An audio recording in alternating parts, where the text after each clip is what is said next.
ये जो वीडियो आप देखना स्टार्ट कर चुके हैं, शायद मोस्ट ऑफ द लोग इसी वीडियो का इंतज़ार करते हैं आज के डेट में, जिसको हम चार्ट ऑफ द वीक बोलते हैं। आज संडे है, आपके सामने ये वीडियो आ चुका है। आप जानना चाहते होंगे कि मैं कौन सा स्टॉक को खरीदने जा रहा हूँ, लेकिन आपको ये समझना पड़ेगा ये चीज़ कि मैं जैसे खरीदता हूँ स्टॉक को, वो मेरा अपने देखने का नज़रिया है। लास्ट एक वीक में मार्केट जो था वो 3-4 दिन कुछ नहीं किया, बिकॉज फेड का अनाउंसमेंट बाकी था। और मार्केट ये एक्सपेक्ट कर रहा था कि फेड ऑलमोस्ट 25 बीपीएस या 50 बीपीएस करेगा, जो कि ऑलमोस्ट वही हुआ और 50 बीपीएस का फेड का रेट कट हुआ। फेड का 50 बीपीएस रेट कट होने के बाद फ्राइडे को आप देख सकते हैं कि निफ्टी ने काफ़ी स्ट्रांग मूव दिया है, जिसका हम डिस्कशन हमने मार्केट अपडेट वाले वीडियो में किया है। आप जाके देख सकते हैं वहाँ पे। पॉइंट क्या है? पॉइंट बहुत सिंपल है कि बहुत सारे लोग जिनको नॉलेज नहीं है, उनको ये लगता है कि अगर निफ्टी ऊपर गया तो सब कुछ ऊपर गया, राइट। मेरे घर के खुद पे मेरे घर में लोगों को समझाना मुश्किल हो जाता है कि दोस्त निफ्टी पूरा मार्केट नहीं है, बाकी तो बाकी है। जब आप पूरे मार्केट्स को देखिएगा और जब मार्केट अपडेट जो हमने दिया था उसको जाके देखिएगा, तो आपको पता चलेगा कि आउट ऑफ 500 स्टॉक्स, एक सैंपल दे रहा हूँ, टॉप 500 स्टॉक्स में ऑलमोस्ट 290 स्टॉक्स रेड में क्लोज हुए हैं। इरिस्पेक्टिव ऑफ पूरा वीक में ऑलमोस्ट निफ्टी 1.6% का गेन दिया है पूरे वीक में। इसके बावजूद भी almost 290 stocks out of 500 red में क्लोज हो रहे हैं और हार्डली 210 स्टॉक्स के आसपास ग्रीन में क्लोज हो रहे हैं। जिसका क्या मतलब है? जिसका मतलब बहुत सिंपल सा है कि जहाँ पे निफ्टी नया हाई बना रहा था, स्टॉक्स ने अच्छा नहीं किया है। मार्केट ब्रेथ को अगर आप जाके देखिएगा तो आपको पता चलेगा कि मार्केट ब्रेथ उल्टा रिट्रेस हुआ है, ऊपर इंप्रूव नहीं हुआ है, रिट्रेस हुआ है।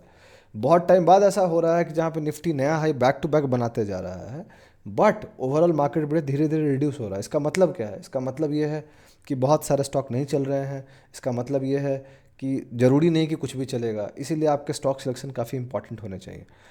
आप कोई भी स्टॉक को खरीद रहे हो, आपको पता होना चाहिए कि आप वो स्टॉक क्यों खरीद रहे हैं, किस लिए खरीद रहे हैं, उसके पीछे वजह क्या है। हम चार्ट ऑफ द वीक में भी वही करते हैं, आपको रीज़न बताते हैं कि मैं क्यों खरीद रहा हूँ। जिनको नहीं पता कि चार्ट ऑफ द वीक क्या है, चार्ट ऑफ द वीक मेरे लिए एक पोजिशनल ट्रेड है जो मैं खरीदता हूँ और मेरी कोशिश होती है 2 से 4-5 महीने में प्रॉफिट कमाने की स्टॉक से। अगर स्टॉक उससे अच्छा करेगा, मैं उसको होल्ड करता हूँ ट्रेल करके। स्टॉप लॉस मैं लगाता हूँ ताकि अगर नीचे जाएगा तो मैं स्टॉप लॉस लेकर निकल जाऊँगा।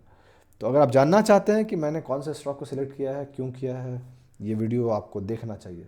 चलिए फिर स्टार्ट करते हैं।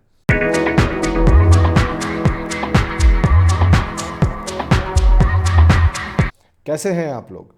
मेरा नाम ब्रज भूषण हुआ और मैं आप लोगों का स्वागत करता हूं आप लोगों के अपने चैनल पे, जिसका नाम है ट्रेड विद भूषण। जैसा कि आप जानते हैं कि ये video chart of the week video है, और चार्ट ऑफ द वीक क्या है ये हम बता चुके हैं। एक ऐसा स्टॉक जो हर संडे में लेके आता हूँ और मंडे को खरीदता हूँ। एक ऐसा सीरीज जो मैं काफ़ी लंबे टाइम से चला रहा हूँ और काफ़ी लंबे टाइम से मैं फॉलो भी कर रहा हूँ। खुद भी मैं स्टॉक खरीदता हूँ, इसलिए मैं उसको लेके आता हूँ।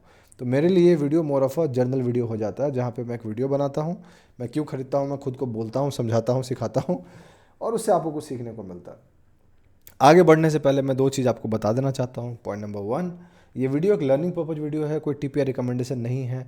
मैं सेबी रजिस्टर्ड नहीं हूँ, तो जो भी मैं बात कर रहा हूँ इस वीडियो में वो मेरी खुद की एनालिसिस है, मेरा खुद का ओपिनियन है। मैं गलत हो सकता हूँ, मैं बिल्कुल गलत हो सकता हूँ, क्योंकि मैं इंसान हूँ और मेरे पास गलत होने का राइट है। तो आप उसको फॉलो कर सकते हैं सीखने के लिए, ना कि आप ब्लाइंडली मेरे कहने पे जाके कुछ खरीद लीजिए। अगर आप खरीद रहे हैं दोस्त, तो प्रॉफिट की भी और लॉस की भी जिम्मेदारी आपकी है। मुझे आपसे कोई प्रेज नहीं चाहिए प्रॉफिट के लिए, और मुझे कोई गाली नहीं सुनना है अपने आपके लॉस के लिए। मेरा लॉस मेरा है, मैं उसके लिए तैयार हूँ। मेरा प्रॉफिट मार्केट का दिया हुआ है, मैं उसके लिए तैयार हूँ। ठीक है। पॉइंट नंबर 2, आप कोई भी फाइनेंशियल डिसीजन लेना चाहते हैं, उसके लिए आप अपने फाइनेंशियल एडवाइजर को जरूर डिस्कस करें, बिकॉज वो सही लोग होंगे आपको बताने वाले। हम जैसा इंसान सही इंसान नहीं होगा बताने वाला, बिकॉज हमें आपका माइंडसेट नहीं पता, आपको मेरा माइंडसेट नहीं पता, मुझे आपका रिस्क नहीं पता, आपको मेरा रिस्क नहीं पता। तो ऑब्वियस है कि आपको मेरा माइंडसेट नहीं मालूम होगा, तो मैं आपका फाइनेंशियल एडवाइजर नहीं बन सकता हूँ। ठीक है। अब बात करते हैं कौन सा स्टॉक को मैंने सेलेक्ट किया है। पिछले वीक आसान था सेलेक्ट करना, इस वीक थोड़ा सा कॉम्प्लिकेटेड था, बिकॉज जब मैं चेक कर रहा था तो एक राउंड में नहीं मिला, दूसरे राउंड में नहीं मिला, तीसरे राउंड में जाके मिला। 2-3 स्टॉक और भी अच्छे दिखे, बट फिर उनको नहीं सेलेक्ट करने का जो सबसे बड़ा रीज़न था, एक स्टॉक को नहीं सेलेक्ट करने का जो सबसे बड़ा रीज़न था, वो माइक्रो कैप था। सेम रीज़न पिछले वीक भी मैंने दिया था आपको।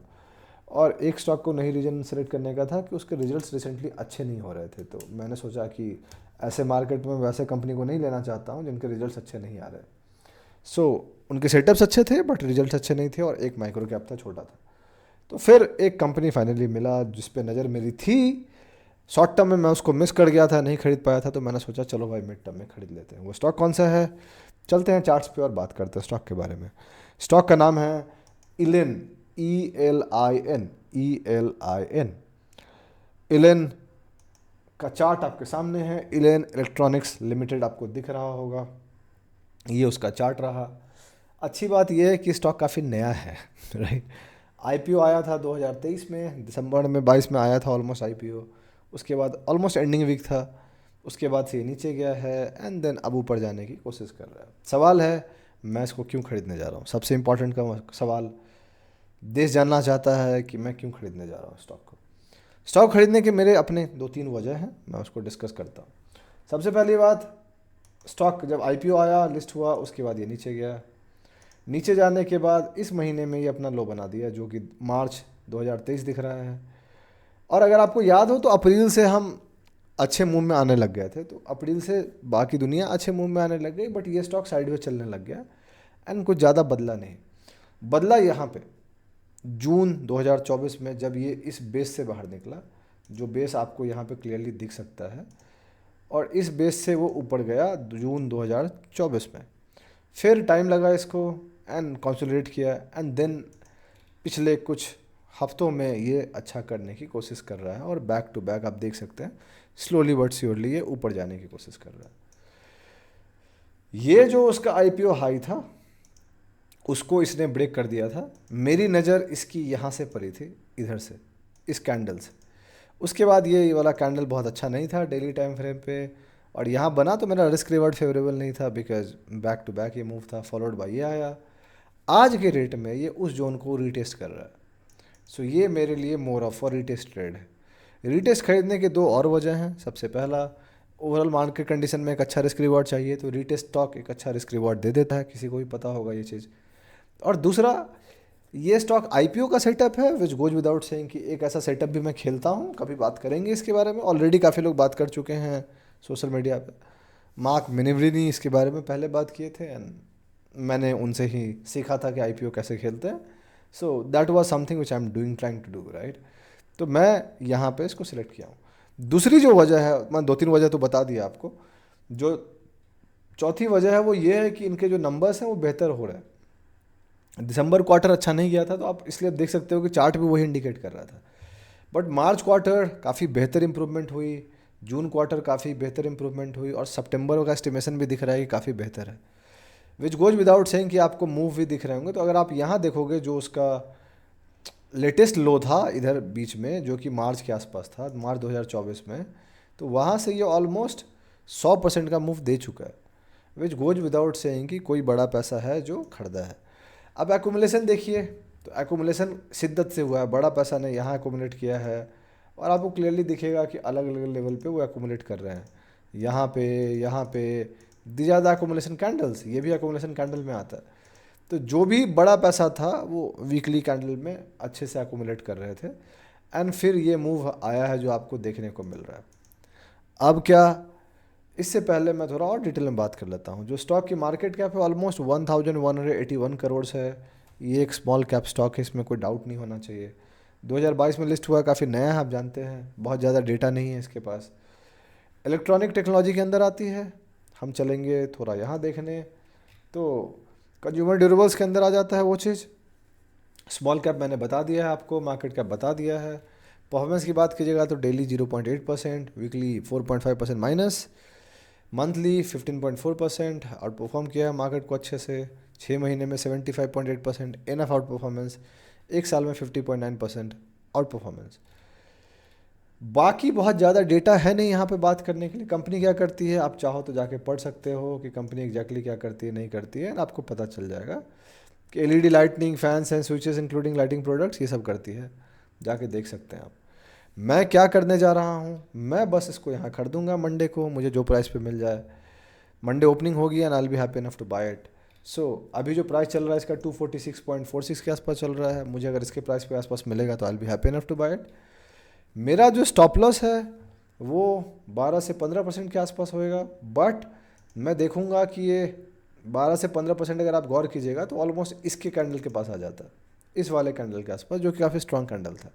So it will give me an idea कि अगर वो इसके नीचे आ जाता है तो मेरे लिए वो क्लियर हो जाएगा कि भाई ये फेक ब्रेकआउट है, प्लस ये बेस के अंदर आ जाएगा। So that is a good risk reward for me. मेरा जो प्रॉफिट टारगेट है वो मिनिमम 35 to 40% है। उसके बाद मैं ट्रेल करता हूँ। आप जानते हैं कि नॉर्मली मैं प्रॉफिट बुक नहीं करता हूँ, depending on the market condition. बहुत रेयर ऐसा होता है कि मैं प्रॉफिट बुक कर लेता हूँ 35 to 40% पे। मोस्टली मैं ट्रेल करता हूँ। ट्रेल करने के एडवांटेजेस हैं, डिसएडवांटेजेस भी हैं। डिसएडवांटेजेस ये हैं कि बहुत सारे स्टॉक घट के नीचे आ जाते हैं और जो प्रॉफिट आपको 35% का मिलना चाहिए था या 40% का मिलना चाहिए था, वो घट के आपको 15% या 20% का मिलता है। एडवांटेज ये है कि अगर कोई लंबा जाता है तो आपको लंबा रिटर्न दे देता है। तो मैं ये करने जा रहा हूँ। टारगेट्स, इसका एक छोटा सा रेजिस्टेंस इसको यहाँ पे सामना करना पड़ेगा जो कि ऑलमोस्ट 280 के आसपास होएगा। And if we break this we can go up, वाली बात है। 300 will be a good psychological resistance according to numbers, but मुझे लगता है कि अगर हम ऊपर जाएंगे और मार्केट सपोर्ट करेगा तो हम ब्रेक कर देंगे। मैं अपना रिस्क मैनेज कर रहा हूँ, ऑब्वियस है मैं रिस्क मैनेज करता हूँ। हर वीडियो में कहता हूँ कि मैं बिना रिस्क का खेलता नहीं हूँ। अगर आपको ये वीडियो अच्छा लगा है, यहाँ तक एनालिसिस आपको समझ में आई है, तो आप कमेंट सेक्शन में बताइए कि आपको क्या लगता है कि स्टॉक क्या कर सकता है। आपको क्या लगता है कि इसके बदले आपके पास कोई दूसरा स्टॉक भी है क्या जो आपको लगता है कि वो ज़्यादा अच्छा है। अगर कोई स्टॉक का नाम आपको ज़्यादा बेहतर लग रहा है, उसका नाम आप कमेंट सेक्शन में बताइए। मुझे ये भी पता चलेगा कि आप स्टॉक देखते हैं, साथ में मुझे ये भी पता चलेगा कि आपने यहाँ तक वीडियो देखा है। ठीक है, तो अगर आपको ये वीडियो अच्छा लगा है तो आप लाइक कीजिए, सब्सक्राइब कीजिए चैनल को, सपोर्ट कीजिए हमें। फीडबैक देना चाहते हैं तो आप दे सकते हैं, कंस्ट्रक्टिव फीडबैक दीजिएगा जिसको हम कुछ इंप्लीमेंट करना चाहें। बहुत जल्दी मैं आपसे अगले वीडियो मुलाकात करूंगा। तब तक के लिए अपना ध्यान रखें, अपने घर वालों का ध्यान रखें। शुभ रात्रि, हैप्पी संडे दोस्त, बाय।